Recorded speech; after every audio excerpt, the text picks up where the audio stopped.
Come. You. Can I have my 2,000 rand back, please? My 2,000 rand I want back. My 2,000 rand I want back. The money that I gave now, 2,000 rand for this gentleman here. This lady here took 2,000 rand from my friend, somebody who works for me. Can I have my money back, please? Okay, you don't know anything, but you took the money. Can I have 2,000 rand from you? Please give it to me now. Or else I'll put you on Facebook. Give it to me. Thank you very much. Fuck it. Yeah, you don't know anything about it. But here's 2,000 rand that you took from my guy. Hey? How come you give me the 2,000 rand now? You guys are all taking bribes here. What kind of policeman are you? What, come over here. Let me put you all on video. Come. I can't stand you guys. Here's the 2,000 rand that she took. I've got the 2,000 rand in my hand. I don't like you guys being like that. Do you hear me? Say sorry. Why did you do it? I'm very sorry. Why did you do it? Sorry. You sorry? 2,000 rand from a man who works very hard. And you take his money. What kind of policeman are you?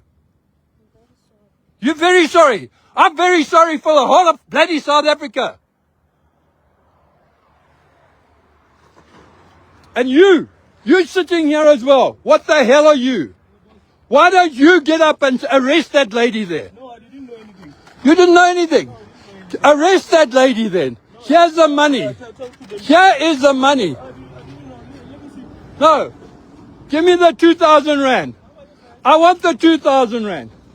That money that woman, she says she's sorry about taking. I want her number. No, I'm not interested in talking. I want the money. No, stand back from me. Don't stand close to me. No, get away. Don't, this is a witness. Please stay away. I'm telling you right now. We try to help you. Don't worry. I'm sorry, get out of here. So, that is the Just get out of here. That is the I'm lady. the senior. I don't care who you are. I'm going to solve it. I'm leaving here. I'm leaving here. Goodbye. What is the money? Goodbye. What is the money? You give me the money. She's giving me the money. Did she give you the money? Yes. What was the money for, sir? Don't worry. We talked to her about it. Fine. Okay. Why don't you guys do your fucking job? Excuse me. Bye. No, it wasn't. Just goodbye. No. Let's talk. Yeah, ivideo nansi ngifake eqaleni usiswe Phoyisa nkosi yami usiswe Phoyisa uyatrenda udade lokho esatrenda namanje. Leya video leya yamlungu. I think kunomuntu osebenzisa lo yamlungu obekhokhe ibribe ke 2,000 rands. Ekwasho ukuthi umlungu uthe mayezwe lento wabuyela wayolanda leyo mali, right? I do not know if it happened same time noma mhlambe uhambile ubhudo urusisi wayothi yo amaphoyisa ngithathela 2,000 rands ngikhokhe ibribe for what was the person paying a bribe for?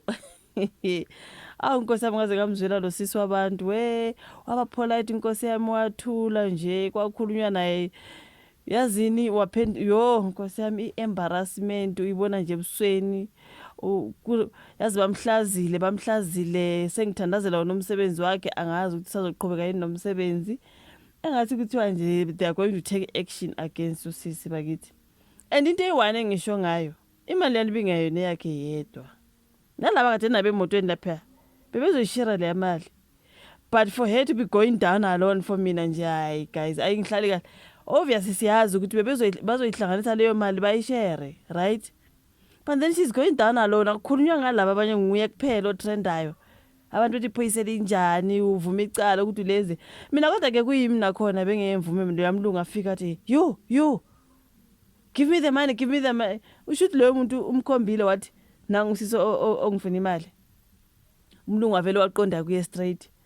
Noma kunjalo mina bengizoyiphika nje. Abengizoyi ubethi mayiqhamuka kumlungu nje afika asihlanyise kimi ngivele ngithi what are you talking about? What are you talking about? I do not know. It's not me. Kuningi bengizokusho guys, like kuningi bengizokusho angeke phela. Kuningi bengizokusho to make sure athi mayiseqedile le video yakhe. Mangifuna ukumnikeza le mali ngimnikeze after the video. Bengeke ngimnikeze during the recording of the video. Nayi inkinga. Kuvela ukuthi emakhulunywa naye udade wavele walivuma icala. Wabuye wathi sorry. I'm so sorry. Waqeda wayibuyisela imali. So yabona ukuthi like that's admitting ukuthi you've committed a crime, you've taken a bribe and you're a police officer.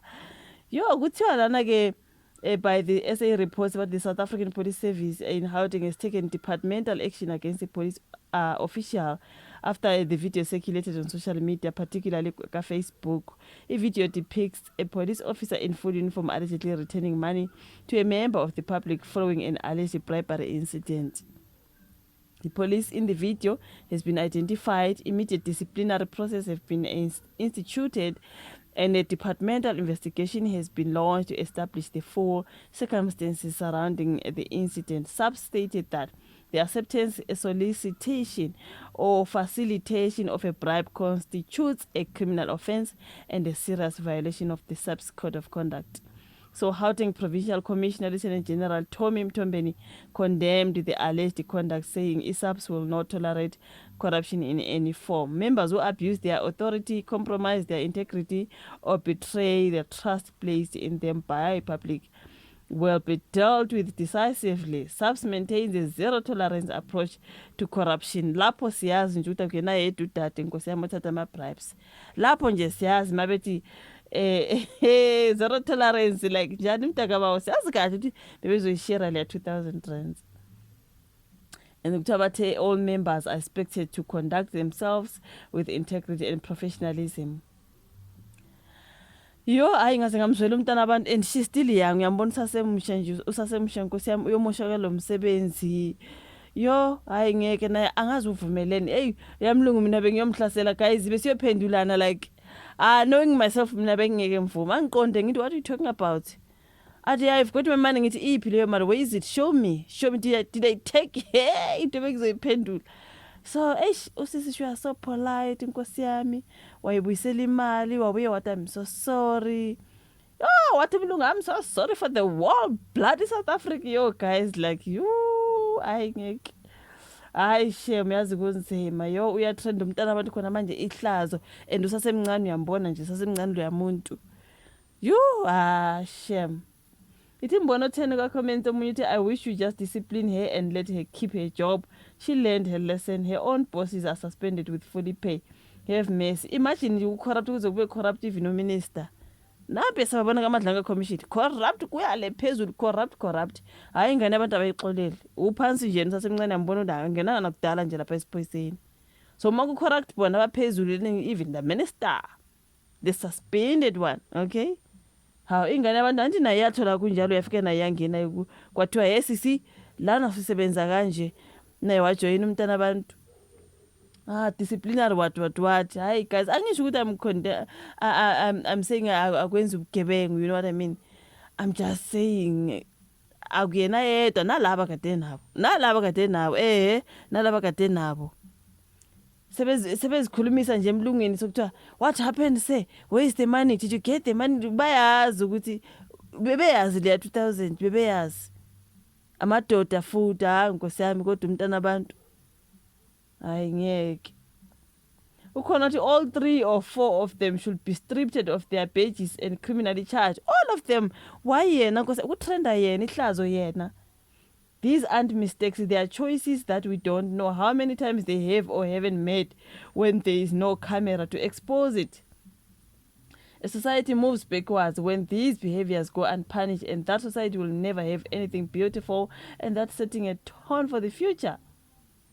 So you see that's why ngisho mina ngithi uma ku corrupt abaphezulu ubani lo yasisi Nkosi yami. I'm not saying guys, I'm not saying abathatha ama bribes abathini. Yes abenza izinto ngendlela engikusho ukuthi lo yasisi uthole lento ivele isenziwa la. Wafika kwathiwa mntana ethu sisebenza kanje. Naye wenze kanjalo. Hawu, hayi kuye kwingane, hayi Nkosi yami. Okay abamdiscipline ke kodwa bangamphuca umsebenzi yazini. Hayi ngeke guys, bengithi ngikhulume nje ngalo siso trendayo mina ngiyamzwela ngiyazi ukuthi besenze iphutha into ulicala, you know what I mean.